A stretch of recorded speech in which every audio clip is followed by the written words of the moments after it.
En fait, on a une nouvelle pièce d'identité avec Dieu et cette pièce d'identité, il y a écrit saint. Tout comme moi, tu sais que ça nous arrive de chuter. Qu'est-ce qu'il faut faire dans ces cas-là? Si tu pas su résister, que tu t'es fait piéger? Une fois qu'on est sauvé, notre, regard, notre but en fait n'est pas de vivre pour nous-mêmes, mais de vivre pour Jésus. La culpabilité vient pas de Dieu et si tu te repens, tu demandes pardon à Dieu, Dieu te relève, il te pardonne. Eh bien, bonjour à tous et à toutes, content de vous retrouver sur Vitamine J Duo et puis sans plus tarder, eh bien, je vais laisser la parole à mon épouse Déborah pour, nous apporter aujourd'hui, eh bien, le conseil de Dieu. Voilà, je te laisse la parole. Merci David. Bonjour à tous, à toutes et à tous. Je suis contente d'être là et de pouvoir partager avec vous ce que le Seigneur a mis sur mon cœur. Donc nous allons lire ensemble le psaume 14. Heu, Au premier verset, il est dit: «L'insensé dit en son cœur: il n'y a point de Dieu. Ils se sont corrompus, ils ont commis des actions abominables, il n'en est aucun qui fasse le bien. Amen». Ça, c'est simplement le constat de l'origine du péché. Mmh. Et donc le salaire du péché, c'est la mort. Mais le don gratuit de Dieu, c'est la vie éternelle. À la réponse au péché, Dieu a envoyé Jésus-Christ. Amen. Et donc il est venu, et pour ceux qui placent leur confiance en lui, qui acceptent ce cadeau, cette grâce, on est sauvé et on devient juste. Juste, OK. Moi, en tant que pasteur, je vais pouvoir déterminer ce qui est juste, mais pour ceux Je qui écoutent, peut-être, Oui, ils je savent vais pas. Est-ce que expliquer. tu peux expliquer? Donc, juste ou saint d'ailleurs, ce sont les mêmes mots et je vais juste vous donner l'image d'une pièce d'identité. La pièce d'identité que nous avons ici en France, on a notre nom, notre prénom, et le nom d'épouse en tant que femme et en fait, on a une nouvelle pièce d'identité avec Dieu et cette pièce d'identité, il y a écrit saint. Voilà, OK, juste. C'est notre bonne image. position Mmh. et donc voilà, donc on a cette nouvelle position et une nouvelle identité et ce qui est important, c'est que les choses anciennes sont passées, voici toutes choses sont devenues nouvelles. C'est écrit dans 2 Corinthiens 5, 17. Nous avons quelque chose de nouveau.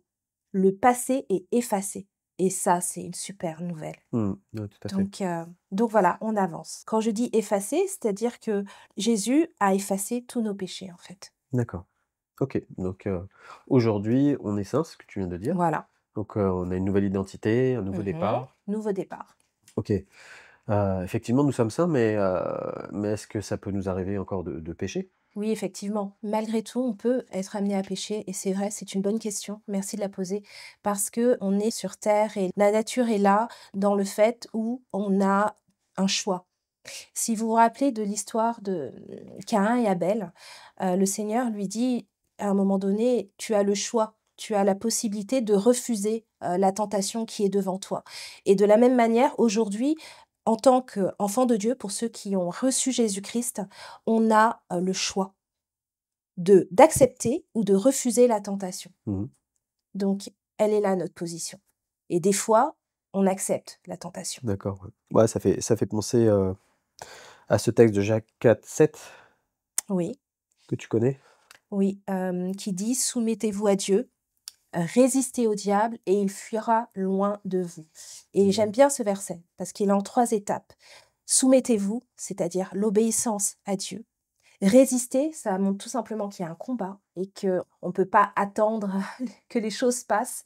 Il faut les affronter et il fuira loin de vous. C'est le constat que le diable n'a plus d'emprise, en D'accord. fait, sur notre vie. Mais tout comme moi, tu sais que ça nous arrive de chuter. Qu'est-ce qu'il faut faire dans ces cas-là? Si tu pas su résister, que tu t'es fait piéger? Ouais, quand on s'est fait piéger, qu'on n'a pas su résister et là encore, merci Seigneur, parce que ça nous arrive. Sur notre parcours, ça nous arrivera sûrement encore, mais le Seigneur fait grâce et il est ce Père qui nous aime.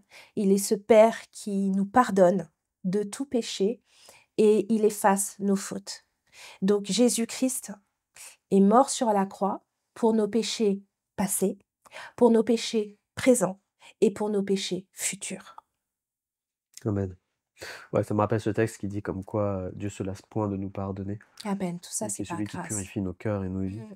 Merci Seigneur, Amen. parce que son amour est véritable, en fait. Ouais. Je me posais la question aussi, cette nouvelle créature que nous sommes, Mmh. est-ce qu'elle est appelée aussi à quelque chose de particulier? Mmh. Effectivement, on n'est pas simplement appelé à être sauvé, et comme je dirais l'expression, à chauffer un banc. Non, on est appelé à servir notre Père.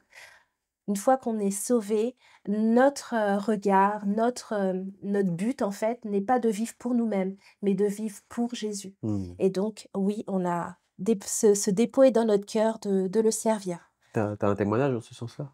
Là, tout de suite tout de suite non, Tout de suite, non? tout de suite non, mais si toi tu en as un, vas-y, je t'encourage. Mmh. Il y a pas très longtemps, tu te rappelles qu'il y a eu le décès de mon beau-frère? Oui, c'est vrai. Mmh. Une période pénible et puis son gendre a pris la parole devant tout le monde à l'église et puis il a voulu rendre témoignage de sa vie et puis il a rappelé que mon beau-frère, bien tout homme, qu'il était simple, parce que c'était un homme simple, mais qui appartenait au Seigneur, que Dieu avait changé et sauvé. Bien c'était un homme qui voulait partager avec l'autre, l'amour de Christ, le fait que Jésus est le sauveur du monde et il voulait vraiment partager l'évangile. C'est un homme qui faisait des tournées puisqu'il était toujours en train de dans un camion, il faisait des livraisons et il en profitait en fait à chaque garagiste, parce qu'il travaillait pour les garagistes, de donner ce témoignage-là, non seulement, verbal, mais aussi par sa façon d'être, parce qu'il était cette nouvelle créature et je me rappelle il y a pas très longtemps, c'était la semaine dernière, ma sœur m'a appelé pour me dire: «Bah, il y a un garagiste qui a pleuré quand il a su que mon beau-frère était décédé». Ah Et oui, qui c'est a vrai. dit: «Mais c'était un homme hors pair parce qu'il portait la joie, il avait une présence chez lui que d'autres n'ont pas» et à qui Pierre avait déjà, eh bien, témoigné. Témoigner, ouais. Mmh. La preuve que, bah, il était vraiment cette nouvelle créature qui apportait ce message de vie et d'espoir au monde. Mmh. C'est là où chacun d'entre nous, qui sommes ces nouvelles créatures, sommes appelés aujourd'hui et je pense que c'est un exemple type, en fait, de Tout témoignage, à mais fait, dans tout à d'autres fait. domaines aussi, hein. On est Mmh. tous appelés des domaines différents. Mais que nous puissions glorifier le Seigneur de cette manière-là. Je pense que la nouvelle Amen. créature, elle glorifie, Elle Christ. glorifie, c'est quelque Si chose qui brûle en nous. Mmh. mmh Et ça nous dépasse. On peut pas c'est un feu qui nous consume. et je pense qu'aujourd'hui, eh bien, on peut terminer cette émission en priant peut-être pour ceux qui sont à l'arrêt. Ça peut arriver, de dire: «Moi, j'ai chuté, j'arrive pas à me relever, je suis culpabilisé». La culpabilité vient pas de Dieu et si tu te repens, tu demandes pardon à Dieu, Dieu te relève, il te pardonne et puis te remet en selle comme on dit et puis te dit: «Allez avance, va et ne pêche plus». Voilà, notre Dieu n'est pas le Dieu de la condamnation, Tout à il est fait, celui tout à qui fait. relève. Et puis à toi, peut-être, eh bien, qui peut-être en train de dire: «Mais moi j'ai moins de zèle qu'avant», bien que le Saint-Esprit vienne renouveler ce zèle dans ta vie pour Mmh. servir Dieu, parce que Dieu renouvelle toujours ses enfants, ceux qui créent à lui. L'Éternel entend et il vient et puis il fait toutes choses belles dans Amen. notre vie, alors que son nom soit glorifié.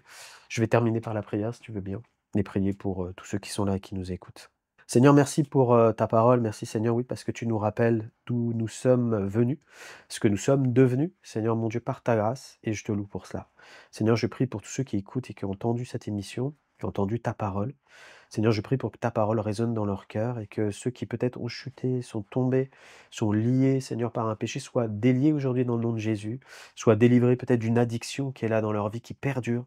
Seigneur, tu es l'Éternel qui délivre encore aujourd'hui et ta puissance, Seigneur mon Dieu, s'accomplit, Seigneur, eh bien dans la vie de tes enfants, Seigneur. Ce que je déclare sur ceux qui écoutent aujourd'hui. Merci parce que tu pardonnes, Seigneur, et que toute pensée de culpabilité soit chassée maintenant dans leur vie et qu'ils puissent se relever et marcher avec toi. Père, je prie pour ceux qui sont à l'arrêt, Seigneur, dans leur vie de témoignage, dans leur vie de service pour toi. Je te prie de les renouveler aujourd'hui et qu'ils puissent, Seigneur, remettre leurs mains dans la tienne et puis marcher dans ce que toi tu as prévu pour leur vie. Merci pour cette vie nouvelle que tu leur as donnée, que cette vie se développe dans le nom de Jésus. Amen. Amen. Voilà, que Dieu vous bénisse. On se retrouvera la prochaine fois. À très bientôt. Soyez bénis et je vous dis à bientôt.